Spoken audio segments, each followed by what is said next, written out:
The Leo King will be live shortly. Please hold on while the collective consciousness loads, and thank you for being a part of the Leo Kingdom.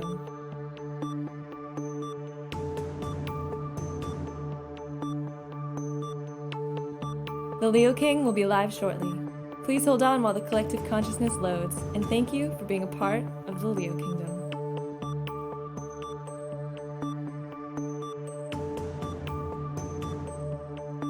The Leo King will be live shortly. Please hold on while the collective consciousness loads, and thank you for being a part of the Leo Kingdom.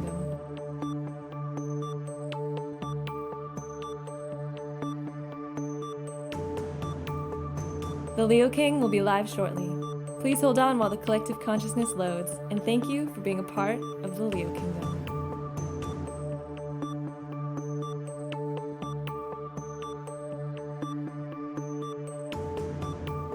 The Leo King will be live shortly. Please hold on while the collective consciousness loads, and thank you for being a part of the Leo Kingdom.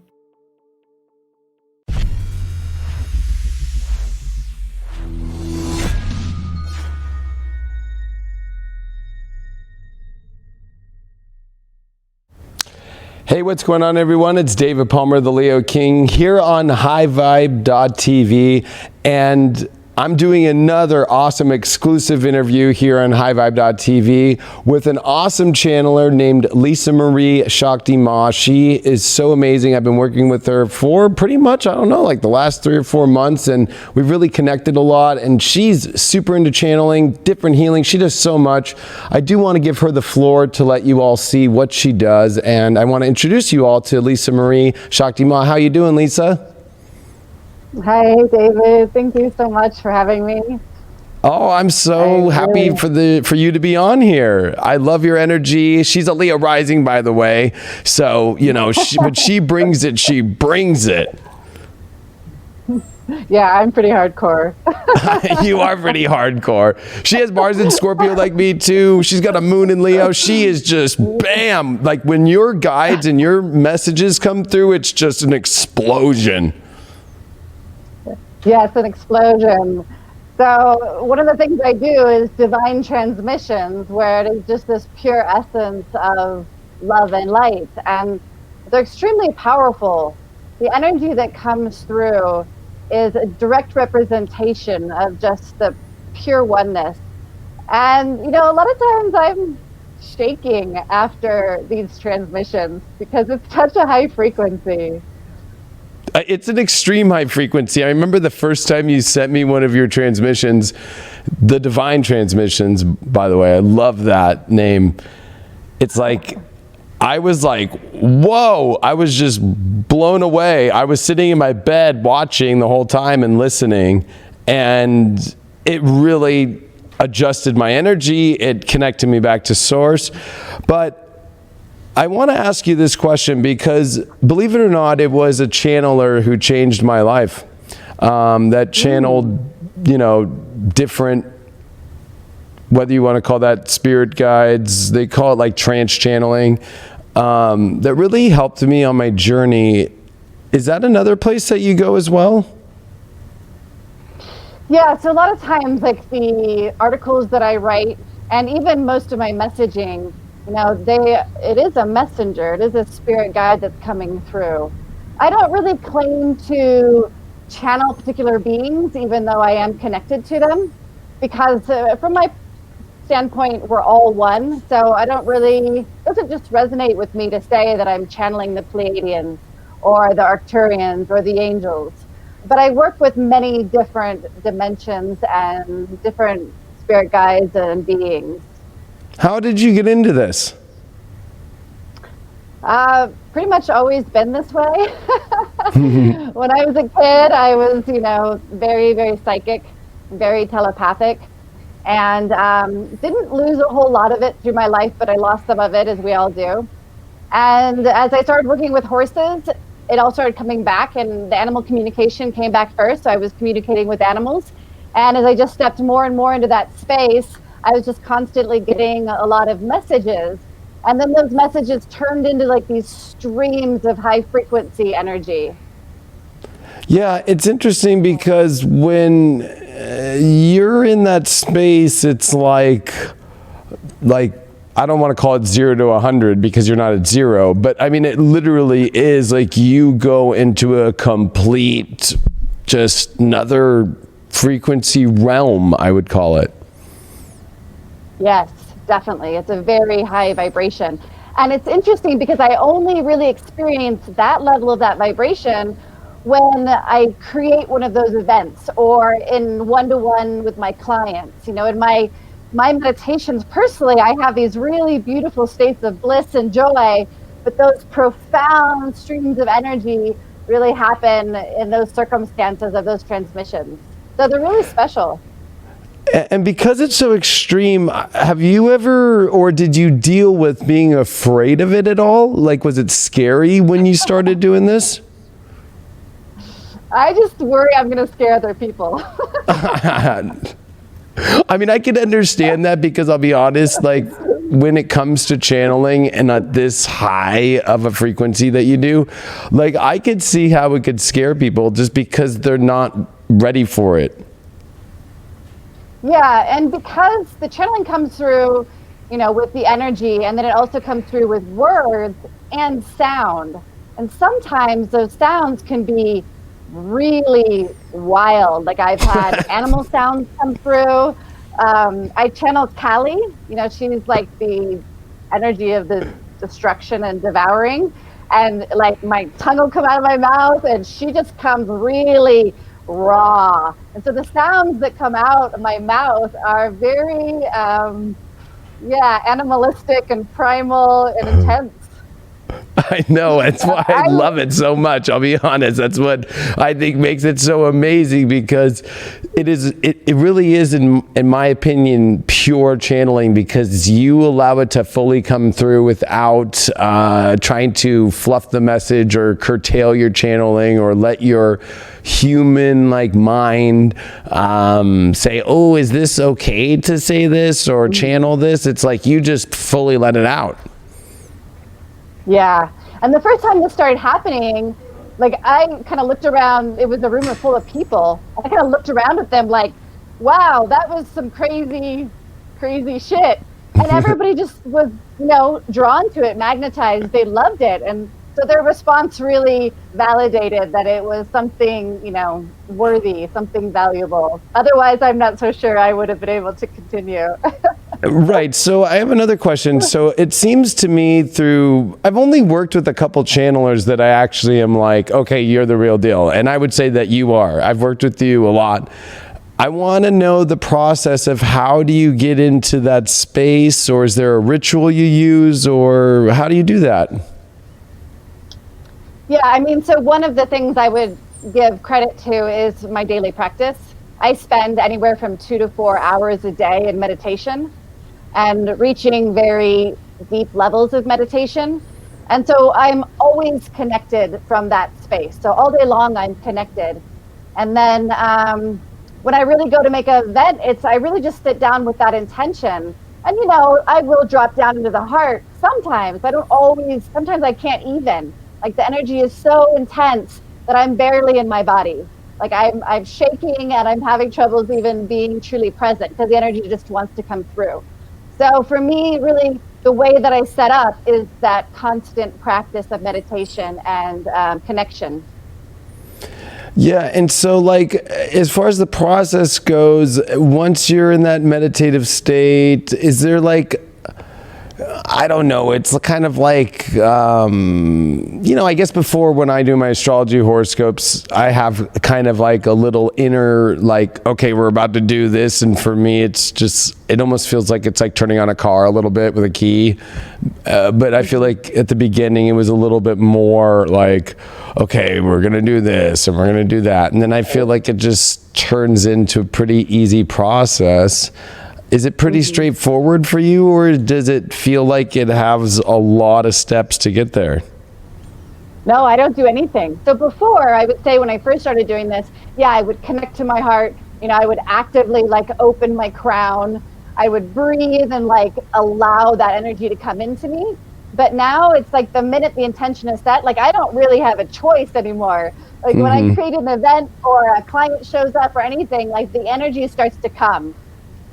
Wow. I don't have to do anything. You know what? That's the best answer, because I'll be honest, I was about to try and say like, oh, I use a key or something, but really it just is like, bam, here we go. Yeah. Yeah. And I think it's valuable for, go on. it's valuable for some people because like there were steps that led to this point where it just comes. But that was spending a lot of time in meditation, connecting to the heart, connecting to the crown. But yeah, I don't have to do that anymore. That was years ago. And then I've also noticed that you do a very good job of like channeling collective energy to people and giving people like guidance and advice through what you're channeling. And you do that like in your group on Facebook. You do a divine masculine work right now. What are you doing with that? With the divine masculine? Yeah, basically I do, the messages come to me as far as what needs to be created. So because of my connection to the collective and beyond, I just receive messages on what needs to be created or represented or talked about. So then I just sit down and again, the information comes. So the divine masculine, I was just really called to create this space. And I find it really ironic that like it's a space only for men and I'm the one facilitating it. I think it's important work though. I mean, because I feel that it's an equal share right now with the divine feminine and the divine masculine, that they're both going through major transitions in order to work together. And we hear so much about divine feminine and we hear so much about that, and which I think is beautiful, but there really is not a lot of divine masculine energies being talked about, usually in a negative way, if they are. Yeah, and that's why I got called to do this. So I went through a healing myself, a spontaneous healing of my own masculine energy. And then the message was really that, yeah, we're swinging into this divine feminine energy, but the female energy really needs this support from the men.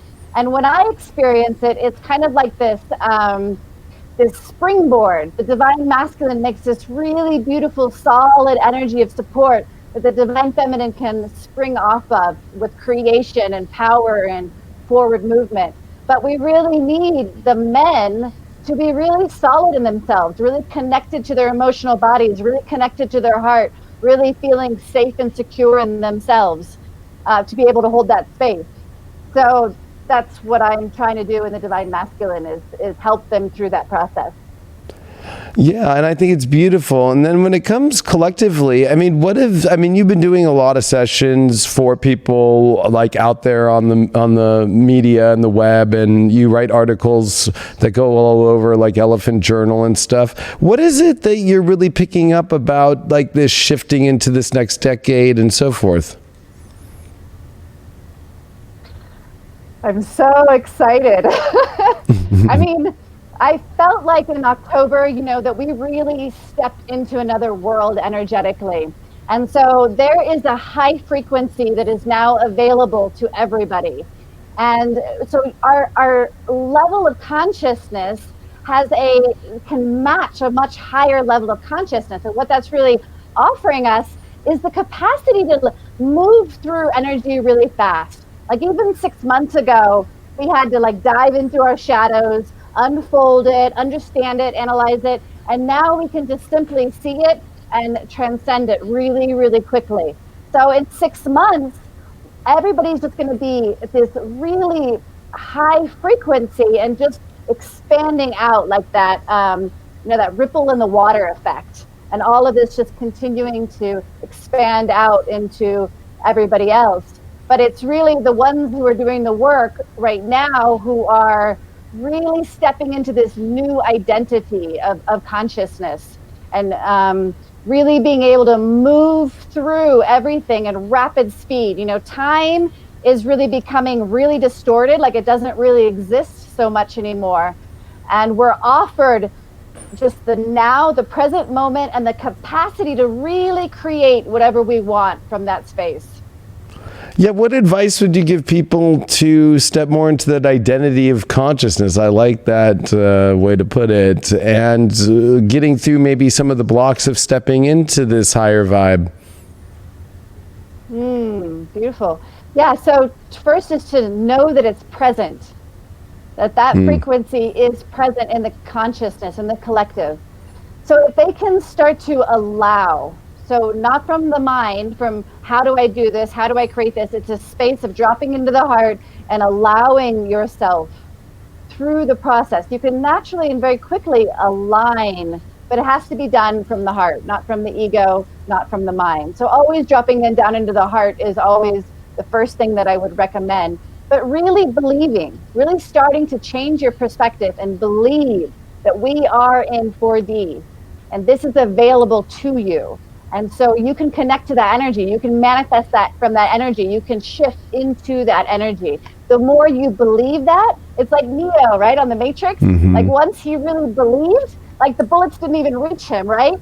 So it's only our beliefs that stop us from really matching that energy.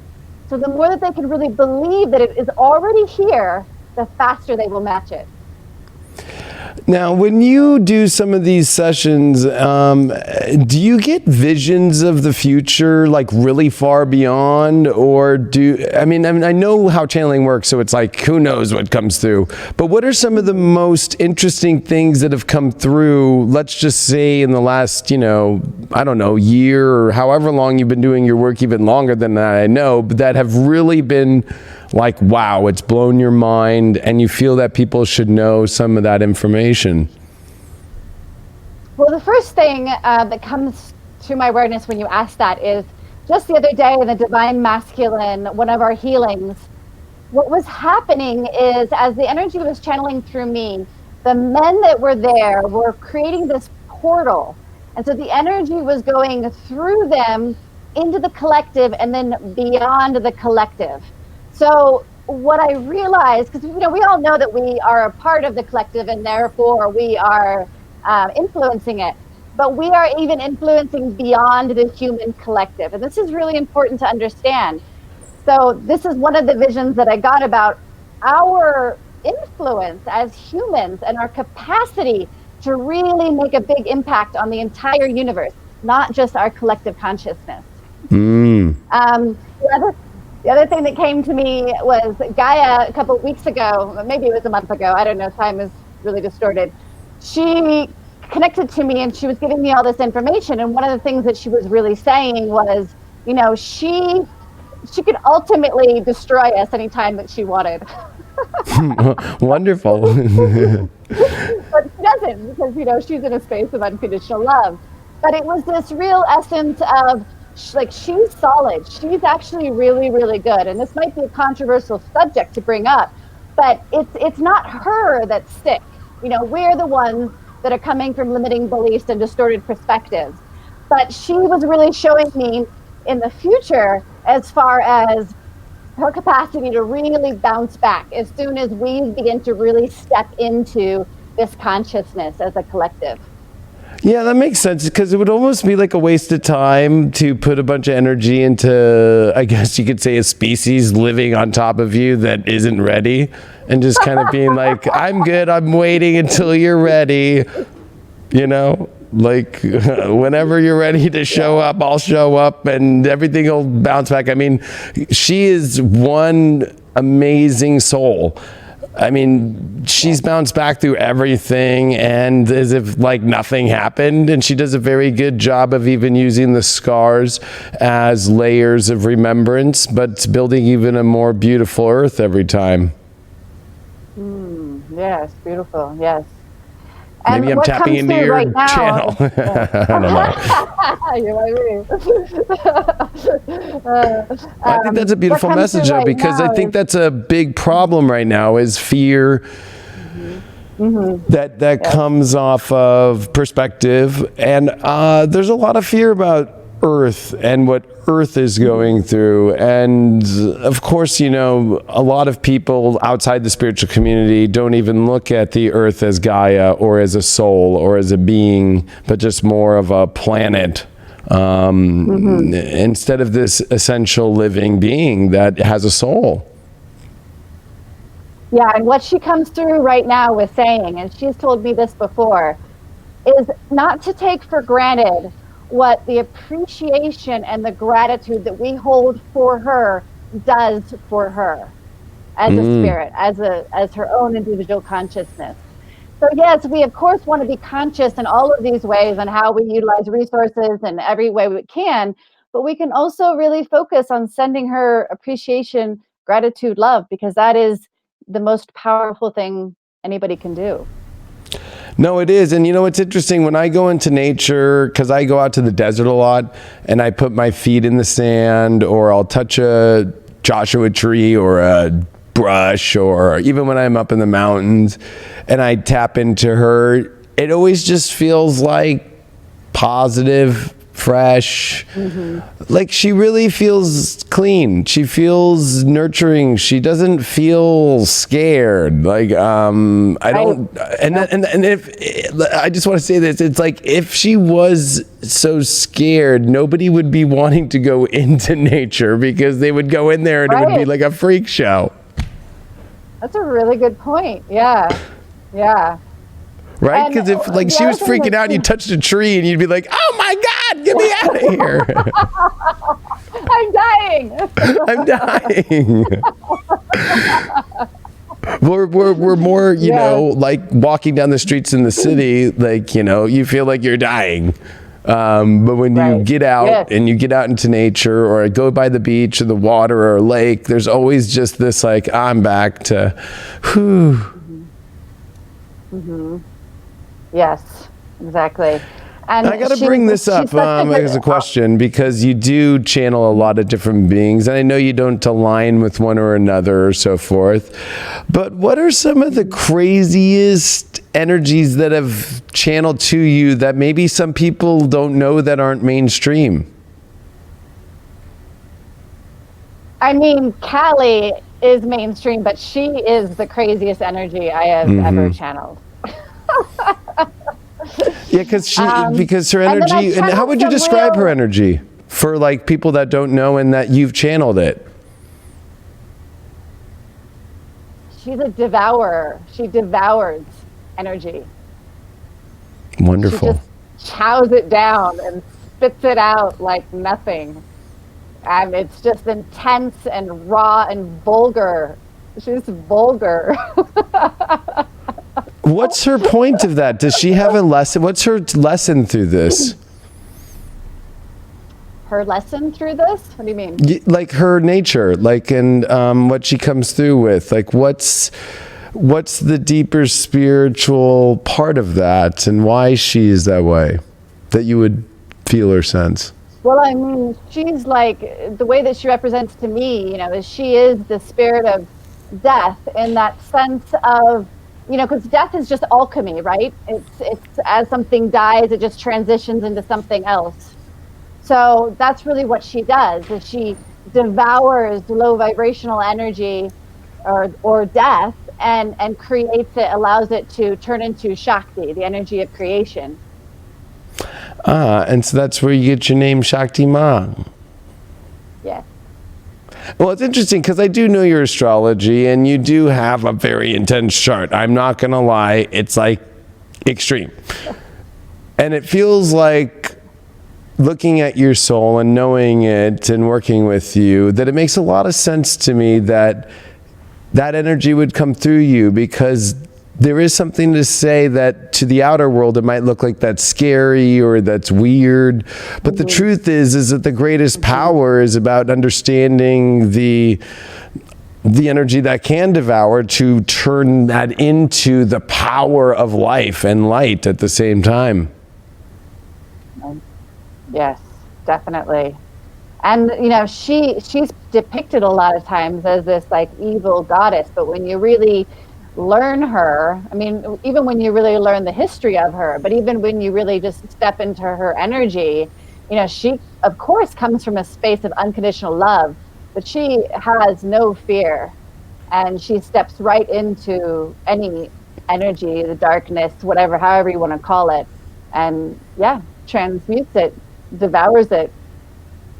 Yeah, it's interesting. It kind of reminds me of like a dog that like is licking its chops and eating and like is just devouring in itself, but it does have this love behind it. But like, you know, sometimes you can be like, oh, it's sloppy and it's like all around me, like you know, but it's like it's got that love still behind it there, you know. It's like not this perfect little dog at the Winchester dog show or something, you know. Yeah, and sometimes the most vicious dogs are the ones with the biggest hearts, right? Or the ones that look the most vicious. Like they're yeah, scary, like wild wolves, right? There's something that you know, there's a viciousness to a wolf out in nature, but there's this beauty, there's this grace, there's this beautiful wolf pack energy, right? That really looks out for their tribe, but also looks out for other beings as well. And some people take a lot of this all the wrong way. Yeah. Yeah, but you know, there's something to be really said about facing these energies and not having, you know, really fear around it. But there's nothing really wrong with fear. But when you face the dark, I mean, the light originated from the dark. So we can't just ignore it. We need to face it. And in my perspective, that's where all the power is. 100%. I couldn't agree with you more. And so when you do a one-on-one session with someone, take us through that. And like usually what is it that you do for them through your channeling? Yeah, so it's always based off their intentions. The first thing I say is to always, for them to have a really clear intention. You know, what are they looking to get out of the session? What's currently in their life that they're wanting to see or change or what have you. And then so immediately the information just starts coming through as to the core of what this is. And that's one of the, I would say, kind of my superpowers is I can get right down to the core belief, because that's ultimately what our whole reality is based off of, right? Is just our beliefs.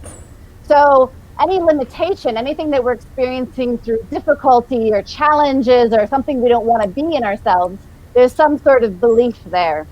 So the energy just usually goes straight there and starts to pull out what that belief is. And then through the channeling of the words, the energy, and the sounds, that energy starts to get unfolded, pulled apart. And, you know, it goes a lot of times into the physical body, into the other bodies, the emotional, mental bodies, the spiritual body. It can go out into their multidimensional self. It goes into their ancestral line. It goes into their karma. It goes into their relationships, their connections, their contracts and agreements. You know, there is no bounds with this stuff, and that's the beauty of it. Is I'm just the supervisor. I'm just a facilitator. And I just sit there and watch as this energy comes in and goes into all these different areas and aspects and dimensions. You know, goes into the subconscious and unravels the belief that's in the subconscious. And then ultimately, you know, of course, the light is really what remains after all that is complete. But it's definitely a really intense process. You know, people really enjoy it, but it's a lot of energy, and it is really getting down to those core emotions. Part of what I do, though, is I am channeling a lot of what they are feeling. So my clients aren't feeling like the depths of their pain. I'm actually feeling more of what their pain is than they are. So I'm channeling that back out of myself. So It's kind of like they feel it, they sense it, they experience it, but it's on lower levels, and it's channeling through me.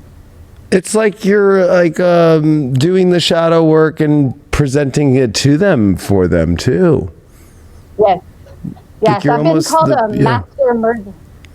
Yeah, I've been called a master merger, because ultimately what I do is I merge with them, and like I take on what they're doing. No, I don't really take it on, but it's like I am them, and I work through it with them, very much like integrated into their being, and bringing in the energy and getting rid of it, and yeah.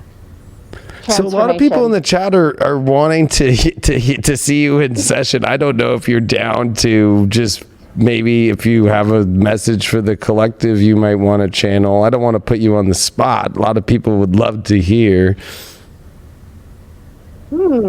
Yeah, I can definitely see. So, Do you mind? no, I'm just, the energy starts coming, so it starts to get a Okay, little great. bit, yeah, so.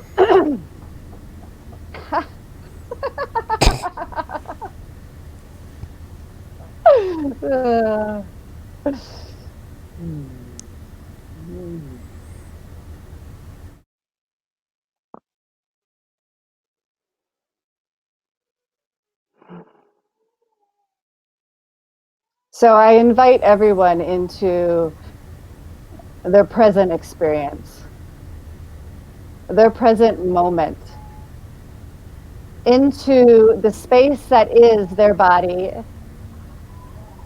and the space that is all around their body.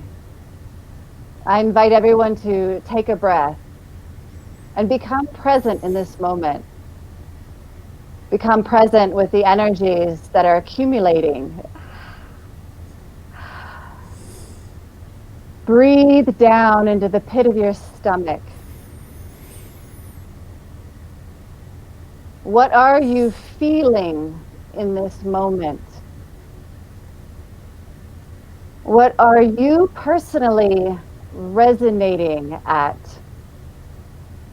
Allowing yourself to connect to the frequency of your current expression.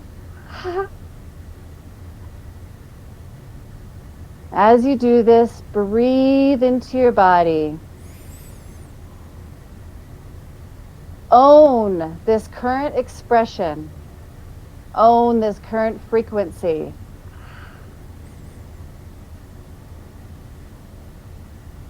And now realize that you are not this.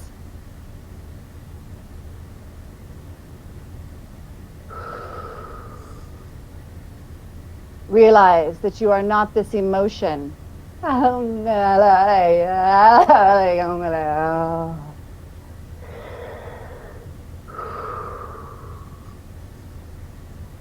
Realize that you are not this expression. What lies beneath this emotion? What lies beneath this expression? What happens if you let go of your current identity?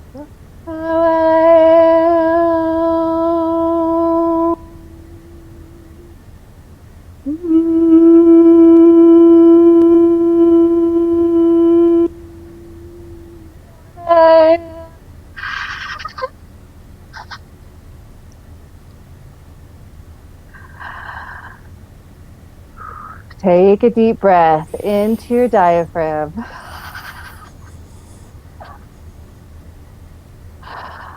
Realizing all of your attachments to your identity, the fear around losing your identity. Allow this to come forward into your consciousness, into your awareness.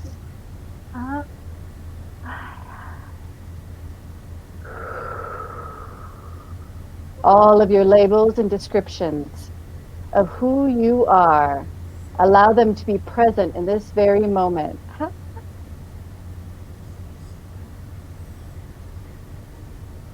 Take a deep breath,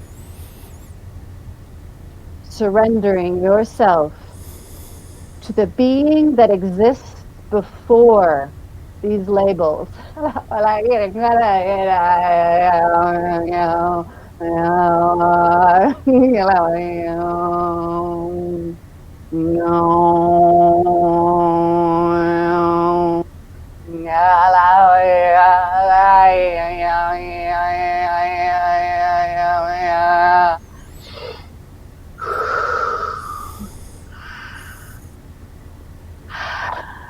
Allow for any expansion, breathe, stay present.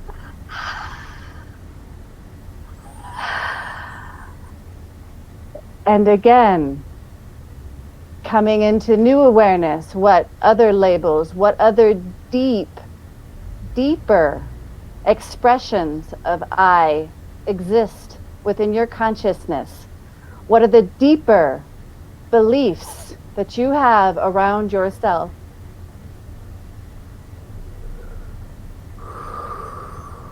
Deep breath.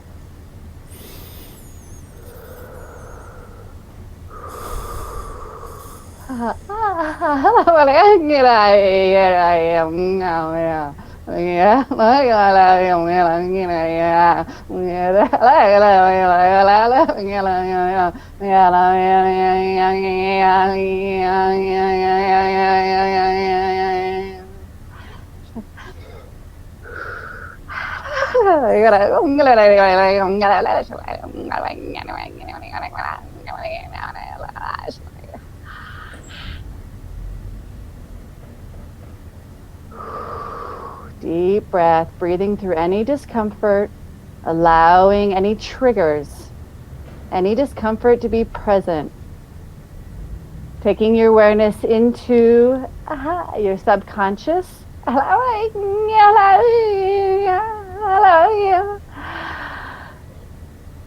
Into the very depths of your mind.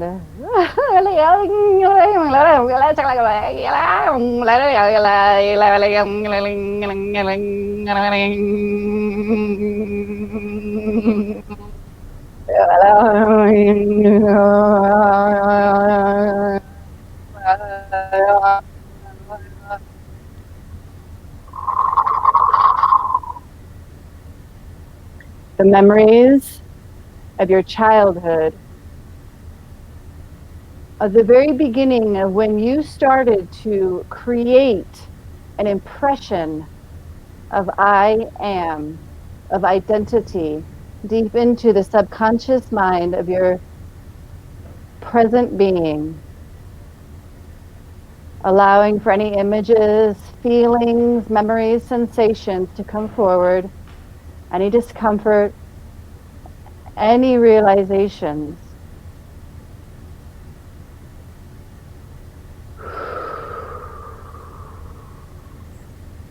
Realizing that these concepts, these constructs, these identities were all given to you.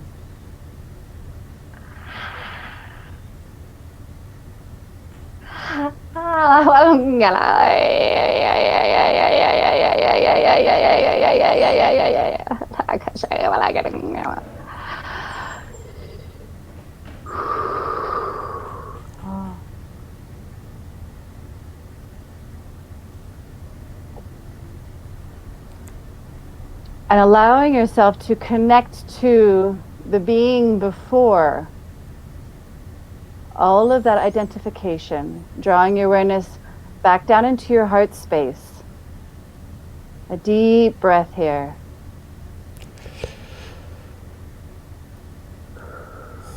As you're offered a connection to the one infinite love that exists within you.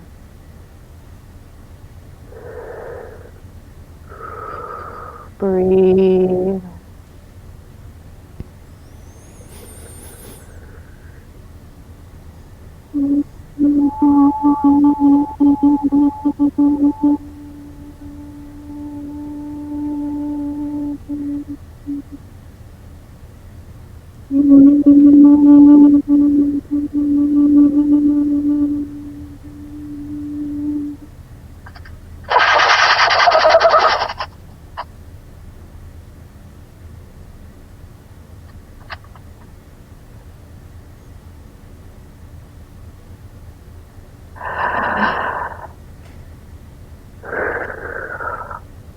Allowing that connection. If you don't feel connected, know that you are connected and allow within that space.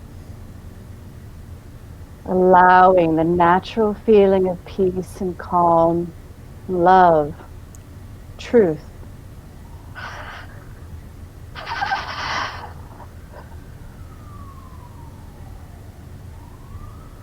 The truth of who you are.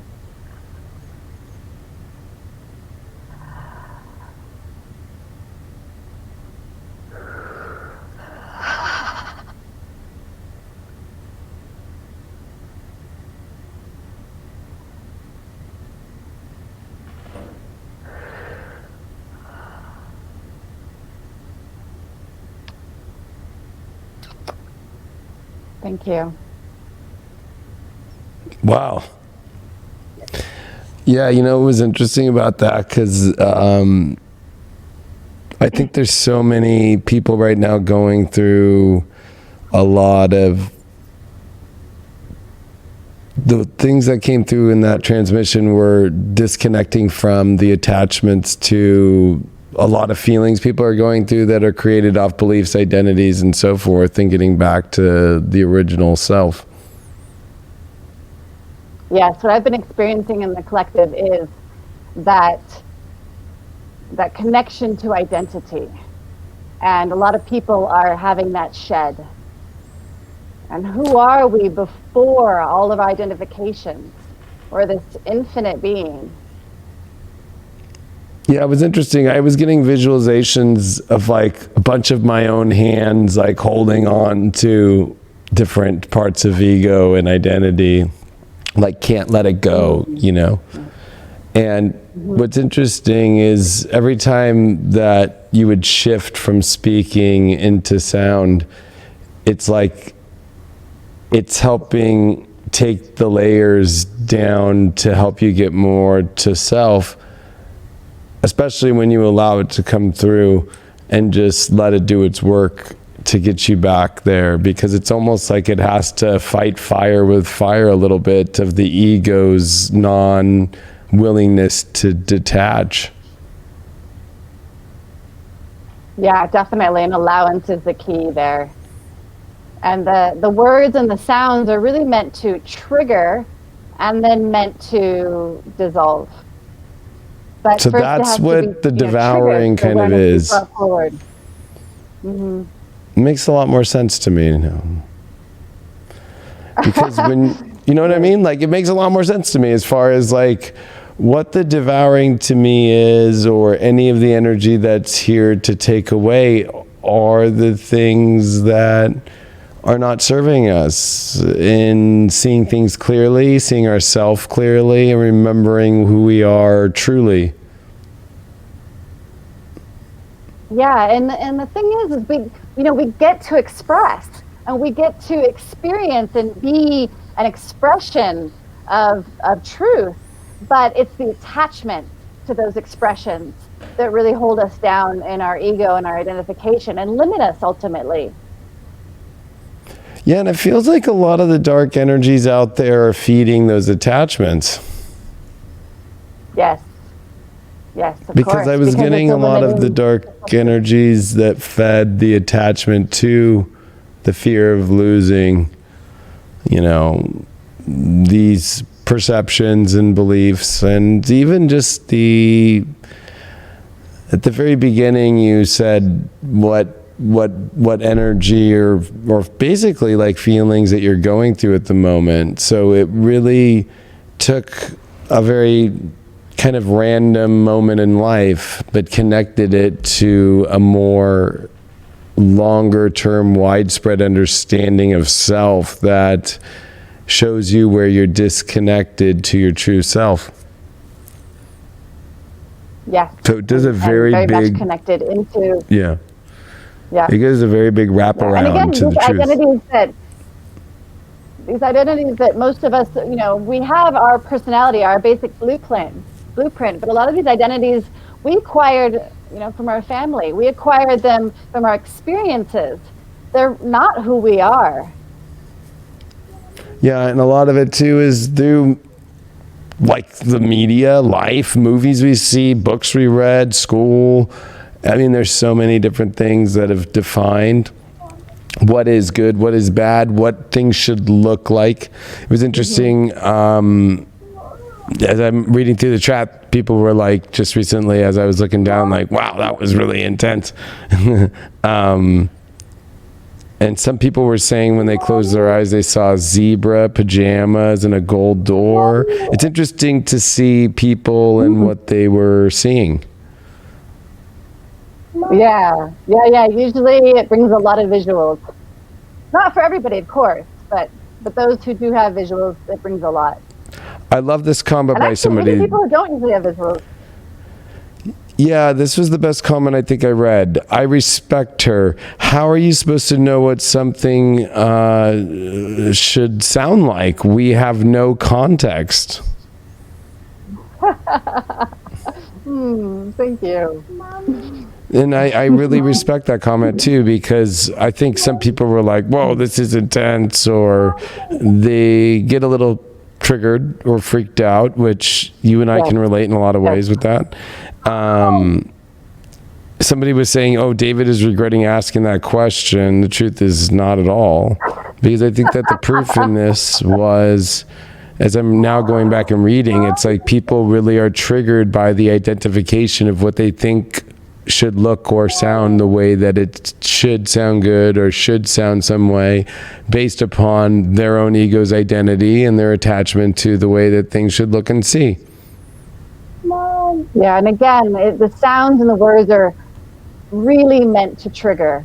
And a trigger is a beautiful thing. When we get triggered, we get to see, ultimately, why are we being triggered, and get down to the root of that. Yeah, and everybody's like, does she have a child? I'm like, yeah, she has kids. They're probably like, Mom, what are you doing? I'm hungry. No, you're not hearing some creepy sound in the background of a kid, like, or something. Yeah, I have two young boys. I thought it was actually not only in the work that you do to help us individually get back to that place, but I think that it's a very good way of showing the collective's identity, consciousness, belief structures that are based upon what we think we should hear, see, feel as what is high vibrational, instead of going to the actual true understanding of your own self and its understanding of high vibration that isn't attached to these collective understandings and individual belief systems that are created through that.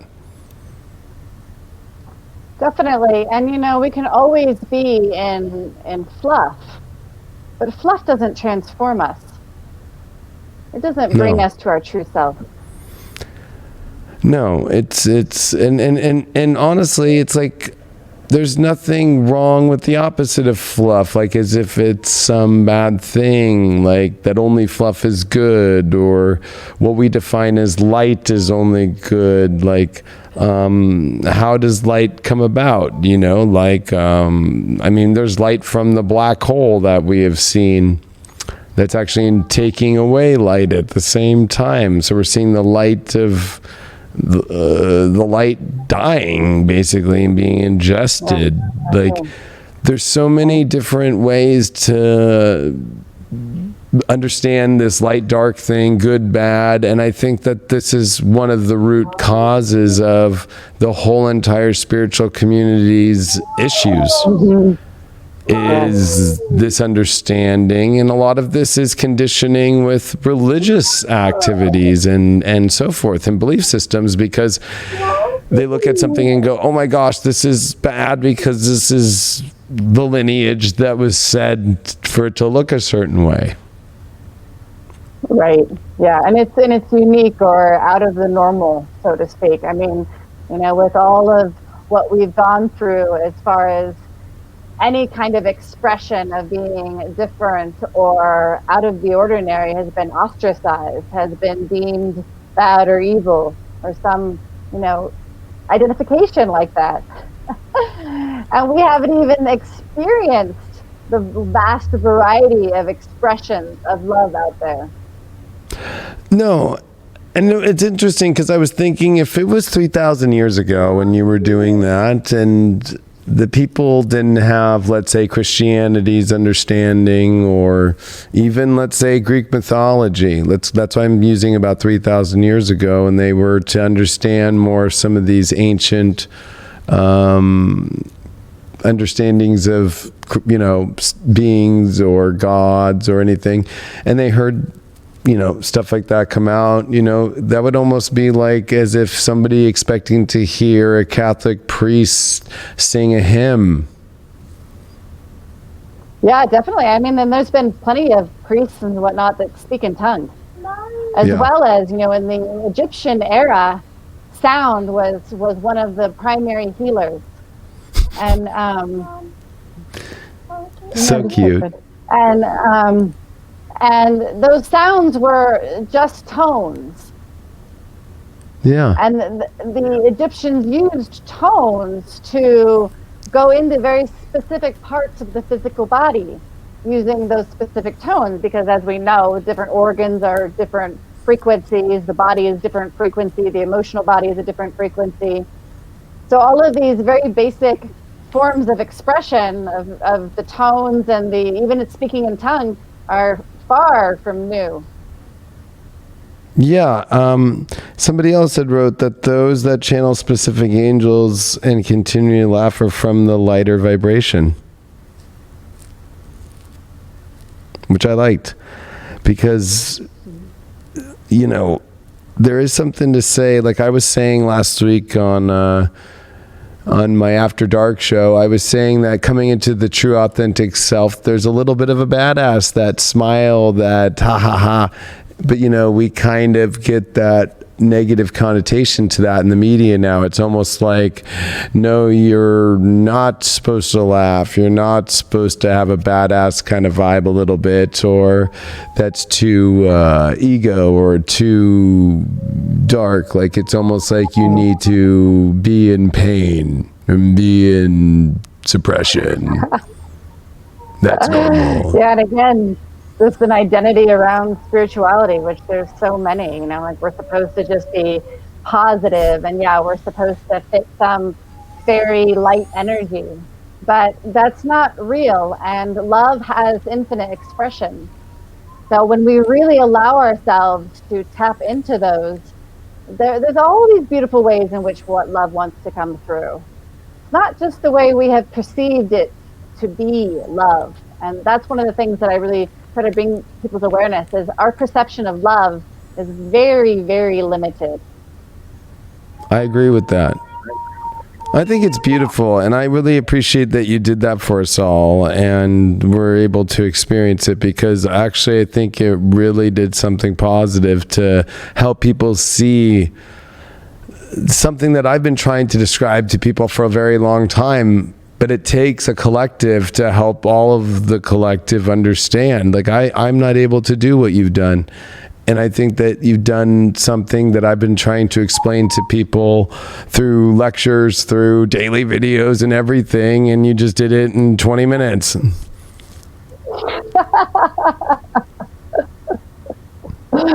know? Yeah. That's what's important about right now. Yes. I try not to take any real hold of this. I truly am the facilitator of this energy. I just let it come through me. Yeah, you're a true messenger. Yes. And a messenger has to be neutral. You know? Yes. Like, a page has to be, in the old days, neutral. Like, you know, like whatever the message is. If you're delivering a message of war or peace and love or a marriage or a death certificate, like, you just, okay, I'm taking the message. That's just as important of a message to get out there. It's not like, oh, this is a good message only, so I give it more credibility because of that. No, a page is automatically sent on the horse, since I'm using horses and channeling your horses right now that connected you. So it's like, go. Like, it doesn't matter if that message is like, we're running out of food, we need more things, like, get it out there. Or if it's the marriage of a union between a new prince and princess, it was just like, get it out, get it out, get it out. You know, like, that's the neutral position of being a messenger. Yes. And sometimes it's super challenging. I mean, there's plenty of times where I'm having to challenge very raw and difficult messages to people, but I trust where it's coming from, and it always really brings them into a space of wholeness afterwards. But initially, it is hard for them to hear some of the things that come through, and I have to let go of that within myself and just really allow it to come through fully. No, I think that's great because I think you said the best thing, which is you have to bring out some really extreme, raw messages to people that are, not going to be maybe comfortable for people at first or anything. And I do that as a reader too. I think any reader has to do that. Like you just have to get to the real shit right away. Like, it just is the only way to really make the transformation, the change, and the consciousness come up. Yeah, and as everybody says, right, we grow when you're outside of your comfort zone. We grow through our discomfort, not through our comfort. It's very true. Well, how do people find you?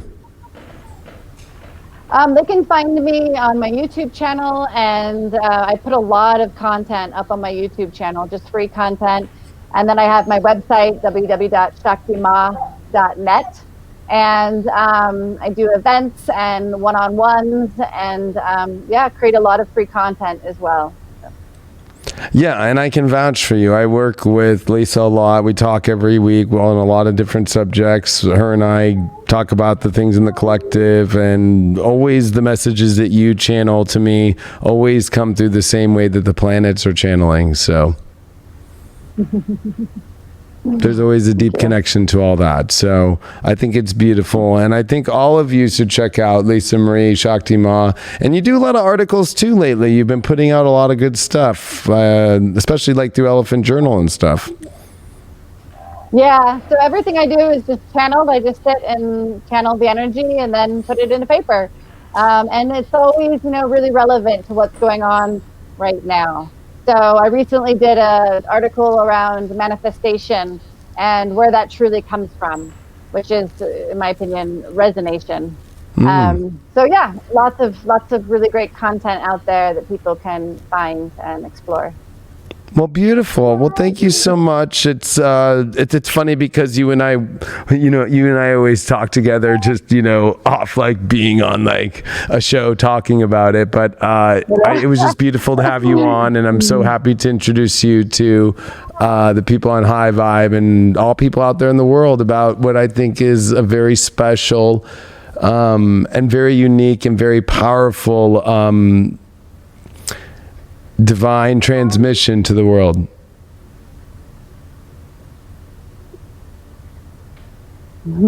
Thank you so much for having me, David. I so enjoy your presence. Yeah, same here. But I'll talk to you Friday. And all you, check her out. We'll put the links below. She just said it. Go to shaktima.net, right? Yes. Perfect. And thank you all for being here. Make sure that you join highvibe.tv. We got awesome apps, of course, and the network. You can check it all out. You can download the apps for free, and we have exclusive content as well. Thanks again, Lisa, for being here, and thank you all for watching, and we'll see you on highvibe.tv. Bye.